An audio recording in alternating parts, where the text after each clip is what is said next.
postseason meetings against the New York Knicks. Stephen A., you're a thespian. I know you love the drama. So let's talk storyline, sir. You also worked for a newspaper as a columnist for a long time, so you certainly know how to drum it up.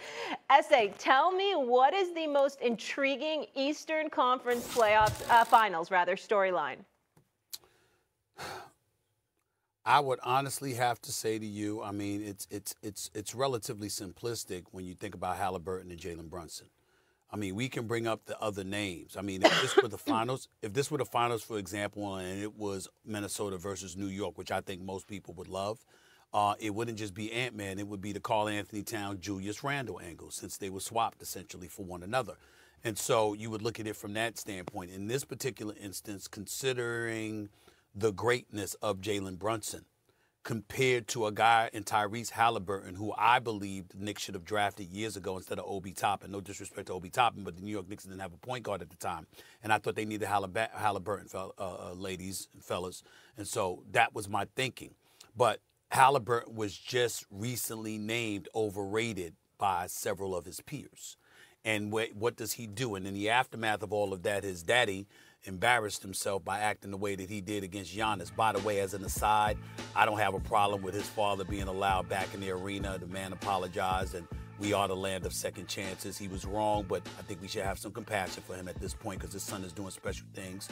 But that's an aside. Having said that, Haliburton has played lights out when it counts in these playoffs. And for the Mecca, Madison Square Garden, to be the big stage, for Jalen Brunson to be a bona fide superstar in this game, the clutch player of the year and a closer, to be going up against Haliburton and wondering who's going to close the deal for a chance to play for the championship, I think is clearly the storyline of this series. Yeah. And you're looking at dynamic clutch point guards, right? Like, that's where the centerpiece of this series rests.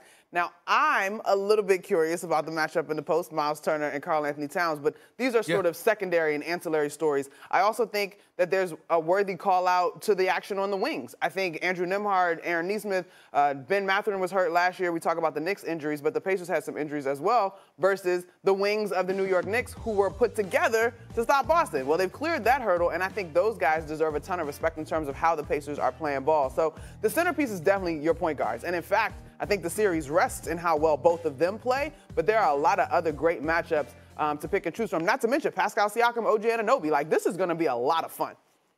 Marcus? And I agree. I would think I would have to take the stance of the different styles of basketball, right? Like, that's where I'm at, where, like, you have an Indiana team that's based on their depth. They're based on playing together. They're based on other guys playing well, right? Like, they hang their hat on the entire team playing well. Then you have the Knicks on this side where they got ISO guys, right? They got guys that's trying to get a bucket with Towns and JB. It's definitely going to be interesting to see because I think the league is focusing on and seeing, like, what dynamic actually can work. Like, do we go into the way where we build a strong, solid team where we can go 10 deep, right, or 9 deep, or do we take the Knicks way where we play 5 really, and we might got 1 or 2, maybe 3 guys we might play sporadically. So I think that, like, if I'm a GM, if I'm a coach or a president, I'm kind of like looking at the difference of style of play, right? Like, because let's be frank, Pacers have done really well with that style. And a lot of teams don't play like that. They don't have a team where 10 guys can get it, 10 guys are playing at a high level, and the Knicks are doing really well with just playing their top 5 guys all the minutes and telling them to go out there and play 45 and get it done, right? So I think the dynamic of both teams is really what I'm looking to see. Which one stands out the most? No, that's interesting. And Indy's pace as well. All right, guys, let's get to the brunt of it right now. And I'm coming to you, Here we go, Molly. Superstar, box office, I'm talking big time. Are Hallie and Brunson already NBA superstars? No. You know, okay, yeah, Brunson go, S.A. Brunson is, not Haliburton. He's not there yet. He's not there yet.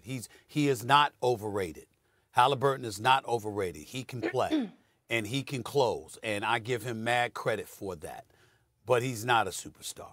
When you consider the undersized Brunson, the load that he carries, because the New York Knicks Offensively, we've seen them do some good things, but one would argue when you consider the offensive efficiency of the Indiana Pacers and the multitude of bodies that they have, the depth that they have, Haliburton isn't asked to do as much to carry their offense as Jalen Brunson does for the New York Knicks.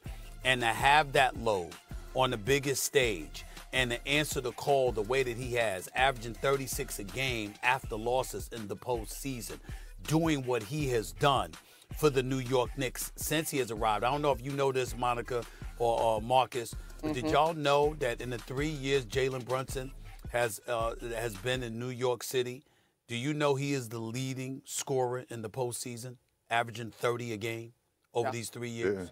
This is who he is. So, and to be the clutch player of the year, to be a closer, he is clearly a superstar in this game. And I have to say that because, damn it, I didn't think that he was worthy of being drafted. I remember that. You understand?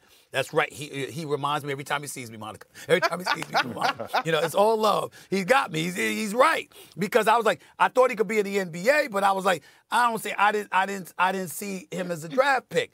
And the first round, that I was talking about, he tried to say draft pick. I was talking about first round. But nevertheless, he deserves it. He has earned it. The brother is special. There's no doubt about it. Haliburton makes noise and deserves our respect, but he's not a superstar. So shout out to our producer, Kwaku, because I was really agonizing over this one. I agree with you, S.A., but I wanted to be fair in terms of accomplishments, right? Jalen Brunson was second team All-NBA. Hallie was third team last year. I acknowledge, and this is true, and this just may be how it goes in terms of playing for a marquee franchise in the NBA in the world's biggest city, he definitely is experiencing the New York boost, right? There's a global appeal. Both of these guys have been involved with Team USA. I'm inclined to agree with you, but I don't think that the gap is particularly wide. Tyrese Haliburton is absolutely on his way, but I also think when we talk about superstars, and Molly and I were talking about this in the commercial break, the names you rattle off have been in the league for 10 plus years already. Tyrese Haliburton was drafted in 2020. Jalen Brunson was drafted in 2018. Like, I think he still has time to sort of earn that label. And obviously, Jalen Brunson has plenty of room to continue to add to what is a budding superstar legacy. To me, superstar is household name. Like, if we went out on the street and asked 10 people, you need to know who the players are. Yeah. Well, okay, to that end, I would also say commercials. Right, I was about to I don't know, Stephen A. I don't know. Yeah. If you went out in the middle of the street and I said, who's the star of the Indiana Pacers, you're sure 10 out of 10 are going to know? I think Let me call my mama. She's the test. I think that a lot of people, even if it's due to the questions, I think that Haliburton has become a household name, but Jalen Brunson being on this stage because of what Monica alluded to is definitely a household name. The difference is he's backed it up repeatedly. We've seen Haliburton show up in the fourth quarter and explode with some closing moments, but up to that point had about 7 or 8 points. Absolutely. That's not what we see from Jalen Brunson. I'm with you, Stephen A., but I'm talking about like casual fans. To me, casual fans know Steph Curry. They know LeBron James. Well, they know Jalen Brunson. Yeah. But to your point, Stephen A., you know Jalen Brunson because he's playing in New York. Yeah. He's playing on that same stage, which is a great thing, and it's a lot more pressure. So I have to say he's a superstar because I played in New York. It's a ton of pressure, and to be doing what he's done and the stats that you read off in 3 years, that's very impressive. Yeah. So I'm giving him the push as he is a superstar. To me, let me get this point out. To me, Haliburton is a superstar too. Okay. I think it's a different dynamic, bro. I think it's a different dynamic of what superstars of what superstars are, right? Like if you take him out of that market, just like you take JB out of that market, are we having the same conversation?